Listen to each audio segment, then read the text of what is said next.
Well, good morning. How are you? Happy Wednesday. Did you know today is March 25th? So this is actually, in Christian circles, a really special day.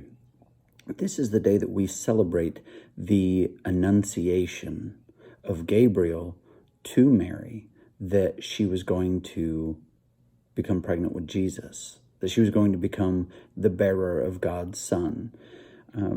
And so I find it especially poignant this year. That means kind of important and unique and special. Kind of poignant this year that amidst this coronavirus scare, the church calendar still rolls on. The Christian year. The things of our spiritual foundation continue to cycle through their seasons. Time keeps moving. Eventually, we're here in Indiana going to stop having 30-degree days, and it's going to turn into spring, and things are going to start growing. I've already seen a few buds here and there, some little shoots of lilies coming up and things like that. Time keeps moving, even though, economics or job type things or illness and this quarantine stuff has gotten us all locked down. So today, on this March 25th, I want to give us some hope. At least for me, I find hope in the seasons of the church. So going clear back to one of the church fathers, a guy named Saint Athanasius, he wrote a prayer that is still celebrated and used throughout the Christian church called the Troparion. I don't speak Greek. It might be pronounced slightly differently than that. But that's how my prof said it, so I'm going to stick with that. And there's a small section of it that says this: "Today is the beginning of our salvation and the revelation of the eternal mystery. The Son of God becomes the Son of the Virgin, as Gabriel announces the coming of grace. Together with him, let us cry to the Theotokos," that means God carrier. "Rejoice, O full of grace, the Lord is with you." And so I'm thinking about, what does this mean for God to be with us?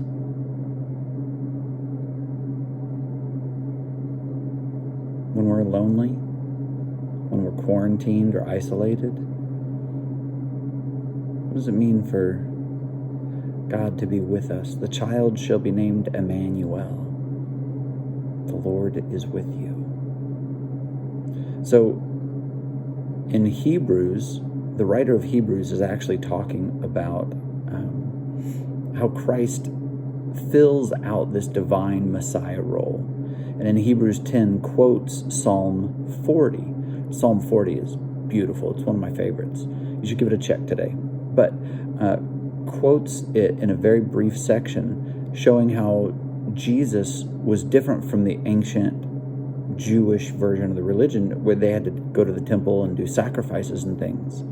Quotes these couple verses from Psalm 40, when Christ came into the world and said to God, "You did not want animal sacrifices or sin offerings, but you have given me a body to offer. You are not pleased with burnt offerings or other offerings for sin. Then I said, look, I have come to do your will, O God, as is written about me in the scriptures." So the Psalm 40 is being used to justify, to show, to help us realize that Jesus was not just a guy, was God in human flesh. So on this day of the Annunciation, I'm celebrating hope in something much bigger than myself, but in something life-giving, something transformative, something that changes me. Because if Jesus truly is God in human flesh, and I think he is, then prophecies getting fulfilled, and the miracles and the teachings and the things that Jesus did, the words that he said, can be trusted. That he's coming to renew us, to restore us, to reconcile us to God. Reconcile meaning to heal a broken relationship, a relationship broken by our own selfish choices. We call these sin, but at root, our selfishness, our wanting to be like God. Jesus says, I've come to heal that. And he did that not with sacrifices, but with his own body. So what does this mean? Well, if you keep going in Hebrews 10, where they quote Psalm 40, that's in Hebrews 10, 4, 5, 6, and 7. It goes on a little bit later in the chapter, and the writer of Hebrews gives us this inspirational hope, this sort of mission statement, this charge. And so I think it's fitting, at least on this day of the Annunciation, to yes, consider and celebrate Mary receiving this visit from Gabriel and being told of all the hope of the world being placed in her to bear Jesus. But I also think in terms of what does it mean for us? And I think this section in Hebrews 10, I'm going to start in verse 19 and just read for a few verses that really challenges me, gives me hope, and reminds me that if all these other things are true, then this section right here is true. It says this in Hebrews 10, verse 19. And so, dear brothers and sisters, we can boldly enter heaven's most holy place because of the blood of Jesus.